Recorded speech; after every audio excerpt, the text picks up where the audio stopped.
Market లో invest చేసి మీ డబ్బులు డబుల్ చేసుకోవాలనుకుంటున్నారా? సుందరరామిరెడ్డి గారి సెమినార్ కి అటెండ్ అవ్వండి.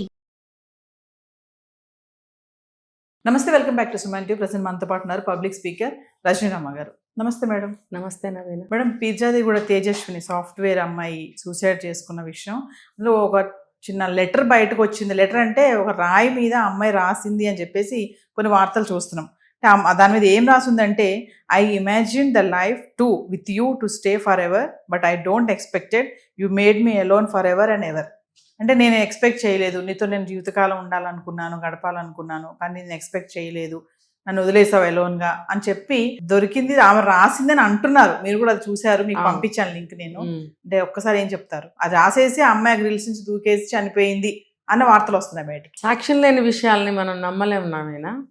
ఆ అమ్మాయి అంత ఇదిగా పరిగెట్టుకొచ్చి ఆ విగ్రహము, శారీ వీటిని క్యారీ చేస్తూ మళ్ళీ అక్కడ శారీ పడేసి విగ్రహంతో దూకేసింది అని అన్నప్పుడు ఎక్కడ రాయటానికి అమ్మాయికి మధ్యలో అవకాశం దొరుకుతుంది?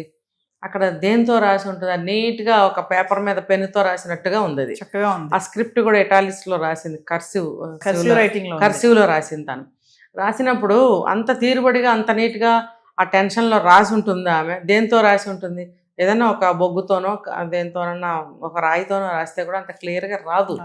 చక్కగా వర్డ్కి డిస్టెన్స్, లైన్ పారాగ్రాఫ్, లెటర్ కూడా క్లియర్గా అంత ఇదిగా ఉంటే అంత ప్రశాంతంగా అమ్మాయి రాసి ఉంటుందా? అదైతే నాకు నమ్మాలని లేదు. అంటే ఏంటంటే ఒక విషయాన్ని తప్పుదారి పట్టించడం అనమాట. ఒకవేళ లవ్ ఫెయిల్యూర్ అయ్యి ఇలా చనిపోయిందా అని అనుమానం కలిగించి పక్కదారి పట్టించడానికి. లవ్ ఫెయిల్యూర్ అయిన వాళ్ళు ఎవరన్నా ఆ విధంగా నగ్నంగా వెళ్ళి అమ్మవారి విగ్రహం తీసుకుని దూకి చచ్చిపోతారా? ఇది ఎలా ఉంది అని ఒక 1%, 0.5% అని నమ్మేటట్టుగా ఉందా ఇది? కాబట్టి ఇది నాకైతే నమ్మకసక్యంగా లేదు.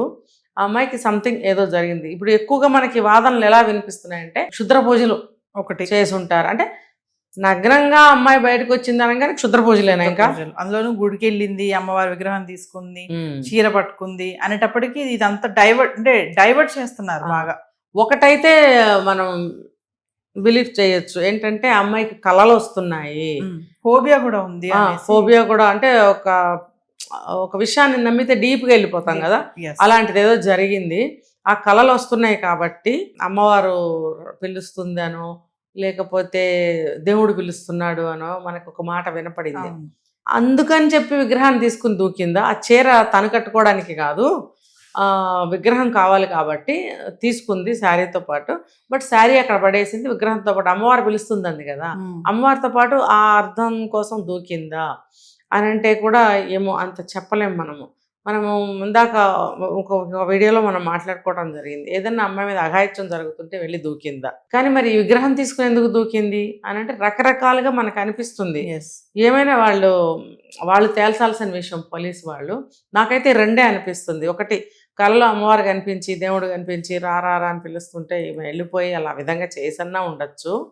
లేదు అంటే అఘాయిత్యం అన్నా ఏమైనా అమ్మాయి మీద ప్రయత్నం జరిగి ఉండొచ్చు అనేది నాకు అనిపిస్తుంది. ఇంకా మేడం, వాళ్ళ తల్లి ఎవరైతే ఉన్నారో తల్లి కూతుర్లకు కూడా ఫోబియా ఉన్నట్టుగా వార్తలు కొన్ని వస్తున్నాయి బయటికి. కొన్ని మీడియా ఛానల్, ఇంటర్నేషనల్ ఛానల్స్ కూడా నేను చూశాను, తల్లి కూతురికి కూడా ఫోబియా ఉంది అని చెప్పేసి అంటున్నారు.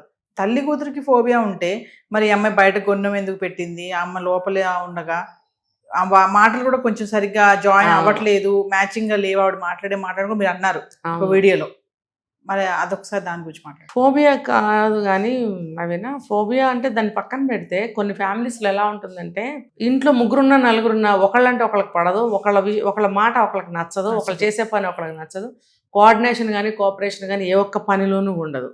ఎలాగో వండుకుని తింటూ ఉంటారు, ఎలాగో బతికేస్తుంటారు, ఎలాగో ఉద్యోగాలు చేసేస్తూ ఉంటారు. ఇప్పుడు తల్లిని తీసుకుని మనం అడిగితే భర్త గురించి ఎలా చెప్పింది, కూతురు గురించి ఎలా చెప్పింది? బహుశా ఆ తేజస్విని పలకరిస్తే కూడా అలాగే మాట్లాడుతూ ఉండొచ్చు బహుశా, అంత తలబిరుస్తనంగానే మాట్లాడవచ్చు బహుశా. ఎందుకంటే వాళ్ళ కుటుంబ వాతావరణం అలా ఉంది, కోఆర్డినేషన్ లేదు. ఇప్పుడు భర్తను తీసుకోండి, ఎక్కడున్నాడు ఆయన? ఇంత జరుగుతుంటే భార్య ఒక్కటే ఉంది, ఇక్కడ ఇరుక్కుపోయింది, ఇక్కడ పరిస్థితి ఏంటి? ఎక్కడున్నాడు? వచ్చారు ఆయన అని చెప్తున్నారు, వస్తే మరి ఎక్కడ కనపడలేదే, భార్యకి సపోర్ట్గా నిలబడలేదే అంటే ఇప్పుడు ఇక్కడ నేను చెప్పింది కనెక్ట్ అవుతుంది. ఎవరికి ఇంట్లో ఏ ఒక్కరికి కూడా కోఆర్డినేషన్ లేదు, పడదు. ఇప్పుడు ఎందుకు పడదు అని అంటే, ఆయన అలవాట్లు కానీ ఏవి కూడా మంచిగా లేవు. అప్పులు, నా పెళ్ళైన దగ్గర 25 ఏళ్ళ నుంచి అప్పులే. మరి అలా అని ప్రాపర్టీస్ కూడా ఉన్నాయి. మరి అప్పులు చేయాల్సిన పని ఏంటి ప్రాపర్టీస్ ఉంటే? మరి ఆ ప్రాపర్టీస్ ఉన్నప్పుడు అప్పులు తీర్చేసుకోవచ్చు కదా, తీరుస్తానే ఉంటాడు, అప్పులు చేస్తానే ఉంటాడు, ఈ అప్పుల మీద బతుకుతాడు అని చాలా కోపంగా నిర్లక్ష్యంగా చెప్పింది. మరి అదే అభిప్రాయం కూతురుకు కూడా ఉంటుంది కదా కదా, ఒకటే పాప ఏమో మరి వాళ్ళకి. అలా అందుకని చెప్పి అతన్ని వదిలేసి మా కూతురు సంపాదిస్తుంది కదా, ఇప్పుడు బెంగళూరు నుంచి హైదరాబాద్ వచ్చేసి ఒక ఇల్లు తీసుకుని మళ్ళీ కొత్త ఉద్యోగం వెతుక్కుంటుంది కదా, నా కూతురుతో పాటే నా జర్నీ స్టార్ట్ చేద్దామని వచ్చేసింది ఆవిడ. ఇలా ఉన్నప్పుడు ఈ సంఘటన జరగడం ఏంటి అంటే దీనికి దానికి అసలు సంబంధం పొంతం లేకుండా నేను అనుకున్నది. అందుకరించే ఒకటే నేను ఎక్స్పెక్ట్ చేస్తున్నాను, ఆ అమ్మాయి మీద ఏదైనా అగాత్యం జరగబోయింది అంటే కేసుని డైవర్ట్ చేస్తున్నా అనుకోవచ్చు. అదే అనిపిస్తుంది. పక్కన ఇప్పుడు ఈ రాయి మీద రాసింది కానీ ఇవన్నీ కూడా, ఈ రాయి మీద కూడా ఎవరో ఫ్రెష్గా రాసినట్టుగా కనపడుతోంది నీట్గా. మరి ఏమో చెప్పలేకపోతున్నాం. ఏంటంటే ఇదిగో పులి అంటే అదిగో తోక అన్నట్టుగా తయారైంది ఇది. కానీ ఆ అమ్మాయి మరి రాసింది అంటే నాకు నిజంగా లవ్ ఫెయిల్యూర్ అయితే అది విగ్రహం తీసుకుని నగ్నంగా వెళ్ళి అట్లా పడిపోరు. కాబట్టి ఇది కూడా ఒక డ్రామా ఏదో నడిచింది, ఇదంతా తేలాల్సింది ఉంది. గబుక్కుని మనం అనేసుకోకూడదు ఊహలుగా. అన్ని అప్డేట్స్ వచ్చిన తర్వాత మళ్ళీ మనకు ఒక క్లారిటీ అనేది వస్తుంది. Thank you.